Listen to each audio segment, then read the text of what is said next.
Sometimes life is messy. Have you ever wished you could refocus your mind, home, relationships, and work life? Join us as we use research-based information to make practical changes and simplify life. This is Life Simplified.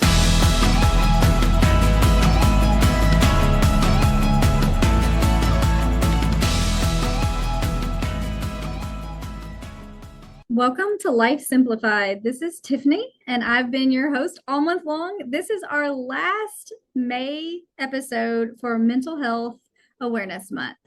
And like the last several weeks, we're bringing Mental Health America's Mental Health Awareness Month toolkit to the podcast. So all of the information you've heard all month long is at mentalhealthamerica.org, and we do encourage you to go check out all their other resources and worksheets to help you with all things mental health. Today, we're going to kind of take a different look at Mental Health Awareness Month, and we're going to talk about becoming an advocate because it's so important to get the word out there about mental health and wellness. And there's still stigma, unfortunately. I think it's getting better. I think awareness is getting more widespread, but there's still work to be done in order to help one another realize how important mental health is and that it's not something to be embarrassed by or ashamed of. We all have mental health concerns, and we all want to live our best life by focusing in on helping our mental health and wellness to the best of our ability. So today we're going to talk about ways we can become an advocate, and I'm taking this information directly from Mental Health America's 7 steps to becoming an advocate. So there are 7 things that we can do, and we're going to talk about each of them. Some are super easy, some we might have to think a little bit deeper, but every one of us can be an advocate for mental health. And the very first step is to just learn the basics. And I think that's what we do in anything is we have to start at the beginning. It's kind of like that 101 course for all things, just learning the basics. And so, they say here, it's important to be familiar with the basics of mental health, the factors that can influence a person's mental health, and the different ways we talk about it. And I think all of that is a really good place to start. First of all, we have to know what mental health is. We have to know what things in our life influence our mental health and the mental health of those around us. And we need to understand the different ways that we talk about mental health. There's been a lot of stigma, and there's been a lot of language issues when it comes to talking about mental health. And so we want to make sure that we learn the best ways to approach mental health and to talk about it. And I think terminology and words are valuable and they're important. And they change often. I will say, as someone who is in the mental health field and has been in the mental health field for like 2 decades now, I'm going to age myself. So it's been a while. Like the terminology, the words that we use, the vocabulary associated with mental health and being a mental health advocate has pivoted, because I think in all things, as we learn better, we do better. And we realize that there are some words that just in and of themselves cause unease and stigma. And so when we learn that, we try to do better. I'm not going to go over those words today because that's not really what we're doing here, but there is information on all of those things. And I encourage you to look into those, but just know that the words that we use matter. And knowing the basics of mental health matters. And so if I'm going to be an advocate, I have to look for that knowledge. I have to be willing to learn, willing to seek it out, and willing to take opportunities. And so I love this. I love mental health things. Clearly, it makes me very excited to talk about these things because I'm passionate about it. But I need you to know, constantly be learning. Every time there's an opportunity to take a class or learn more about the mental health realm, I'm all in. I'm all in. And even though I feel like I have a pretty good basic knowledge, I have a degree in mental health, I'm constantly wanting to learn more and do more. And so I encourage those of you that want to be an advocate for mental health that you do the same thing, that you seize those opportunities. You read those articles, you take those classes, you talk to people who are professionals, and make sure that you're getting sound research-based, solid information, because there's a lot of misinformation out there, and I can't be a good advocate if I'm spreading myth. So we want to focus in on fact and truth and go from there. The second thing that we need to do to become an advocate is to understand what mental health advocacy actually is, what it means.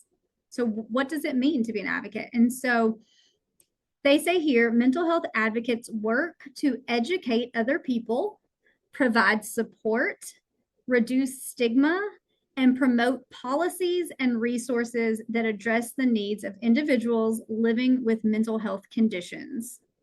They strive to create a more inclusive and supportive society for those affected by mental health struggles. So it's just providing support, providing education, reducing stigma, helping support policies that improve the mental health and wellness of individuals, creating conditions that help everyone be their best self is part of being an advocate in the mental health community. And I would say what we do right here on this podcast, this is advocating. This is being a mental health advocate. And that's why it's so very important to me that every year, particularly in May during Mental Health Awareness Month, we focus in on these topics, because I want to educate other people and provide support and reduce stigma. And so all of those type of things are being an advocate. The next one is find inspiration. And I think if you're going to be an advocate for anything, you have to find inspiration. So they say here, learn about what other mental health advocates are doing. Sometimes it's not recreating the wheel, it's what is working in other places, and how can I expand that to further the reach of things that are already happening, that are already making a change in other communities, and how do I bring that into my community? Also getting ideas for what we can do, and maybe I have an idea and I need help. And so pull in other people, expand it, make it bigger. Advocacy can take so many forms. And they actually say from podcasts, which, okay, we're on the right track there, to apps for mental health, to policy making. So advocacy can look like so many different things, but you have to find inspiration. You have to figure out what inspires you. And I think exploring things that other people are doing really helps, because we think about how we can then bring that to people. And maybe sometimes we find an idea that's inspiring to us and we pull it in, but we help like adjust it a little bit. Maybe we're like, oh, I love this, but what if we added this? Or what if we did that component to it? Get inspired by what other advocates are doing and what's working. And I think that's why I like to pull in Mental Health America each time we do Mental Health Awareness Month, because the toolkits that they put together, the topics they throw together, it inspires me.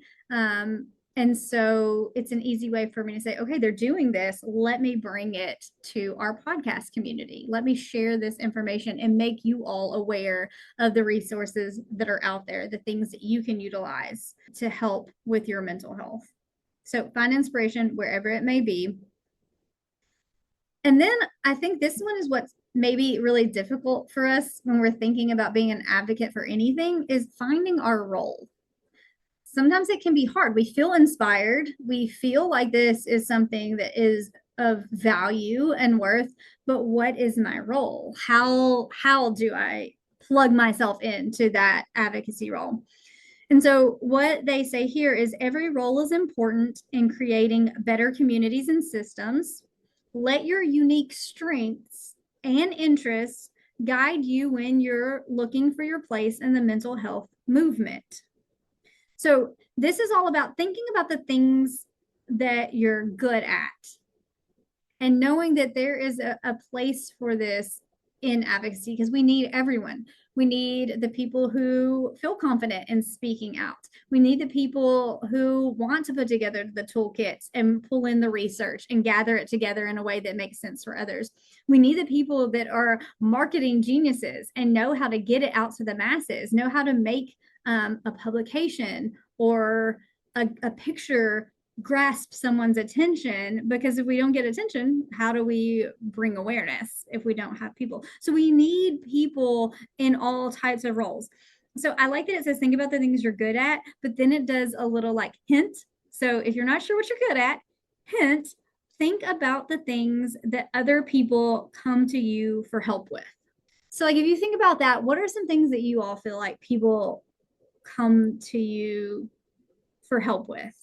And it doesn't necessarily have to be like about mental health, because we can translate those skills into any kind of advocacy, because all roles are important. I do a lot of planning, so I think that is something that I'm pretty decent at.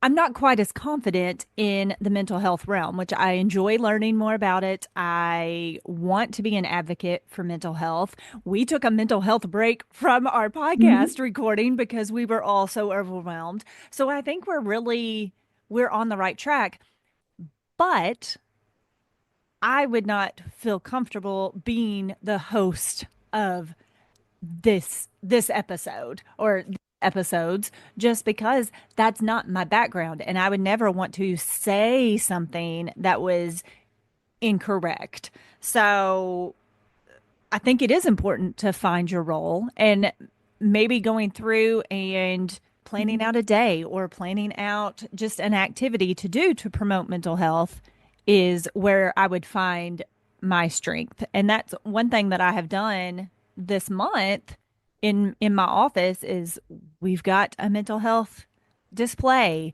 We've got different sayings up on the windows. I've put out a self-care, a mental health awareness self-care bingo Mhm. for, so that is where I thought, okay, this is something I can do without trying to take on the role as a counselor or a therapist, because that is not my role, but I can still promote mental health. Yeah, I love that, because what you just said is most people's fear, and what holds them back from being a mental health advocate is I'm not a therapist. I'm not a licensed clinician. I didn't go to school for this. I'm not educated on it. Maybe I'll say the wrong thing. I don't want to cause more harm than help. But all of the things that you have done to prepare for Mental Health Awareness Month, to spread the word, to give those options out there, to prepare these things to take place, need to be done. We need advocates. If everybody that's an advocate was a therapist, that they would all be so burnt out that we would then no longer have therapists or advocates. So I think it's important to note that there's value in all of these skills. And you're creative to come up with those things. So I'm adding that in there. Your planner, which ties in with planning, right? Mhm. Yes. And you do that for our podcast too. Mhm. You do. I think for mine, probably more, I think is a connector, maybe, is what people kind of tend to come to me for is like, who should I reach out about this? And it may be because I'm kind of an outgoing person and I just go to all the things, even if I'm the only person and I don't know anybody, like I'm fine with that. Like I don't care to go and meet new people and make new friends. So I think being a connector, and that an example would be this past week we participate in a leadership day they have here in the community, and it's ag day, so extension always participates and we go and we speak. And so I'm always that connector. They're always like, hey, can you get your office together, here's what we need. And then they always do a work-life balance. So last year I started doing it, and then this year I did it as well. I created something to pass out to the group from our podcast. So selfishly, I'm promoting our podcast, but it's work-life balance, it's mental health stuff. And so I compile that together. So I'm connecting them with resources that they can utilize in their lives too. So I think that's probably something that I can do.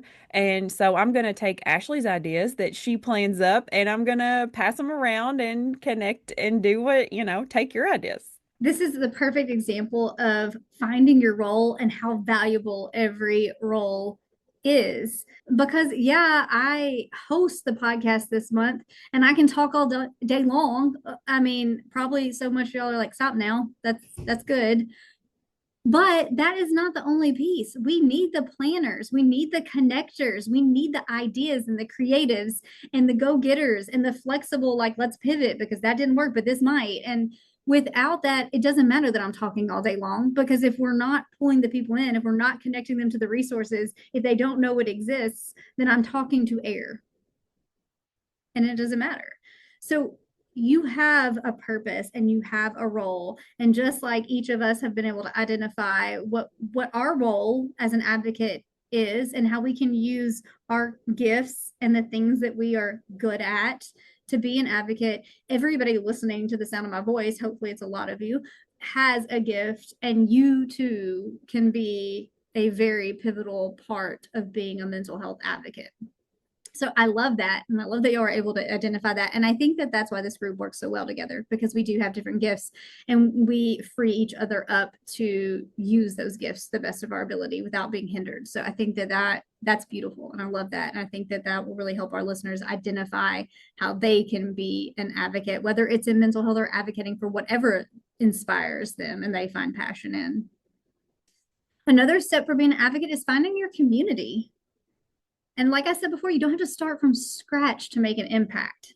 You don't have to recreate the wheel. You can utilize a toolkit that's been created for that purpose. You can utilize resources that have been created for that purpose, because the people that made the toolkit and that made the activities and did the things, they're not able to get out there and reach everyone. So when we take what has already been created and utilize it, we expand the reach, and then it makes it a success.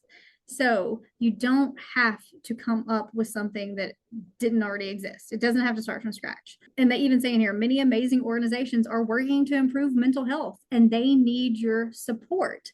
So don't feel like you have to create your own organization. You have to begin something that's not there. You may find a mental health advocate organization that you really love their mission and the way they're approaching it, and you jump in and you help them and you help expand their reach and their success. So find your community. Don't feel like you have to start one that doesn't exist. Now you may have something awesome. So don't hear me say you can't do that. But if that feels like a hurdle that's insurmountable for you, you don't have to go that route. You can go with something that already exists. The next one I really like, and we talk about it a lot in all of the things, is set a goal. So sometimes it can be like, well, what does being an advocate look like? What am I doing? What is the purpose? Like, yeah, I know I want to bring awareness, but how do I know I've done that? And so they say in here, ask yourself, what do I want to accomplish? And how will you know if you've achieved it? So a couple examples they give is, I will share my mental health story publicly and encourage others to do the same. So I'm going to be transparent and then hope that me being vulnerable and being transparent will encourage others to do so too, because that in and of itself makes us feel less alone and it reduces stigma, because we realize I'm not the only one that has had a struggle or an issue or a concern or something that has happened in my life. So that's one way someone could be a mental health advocate.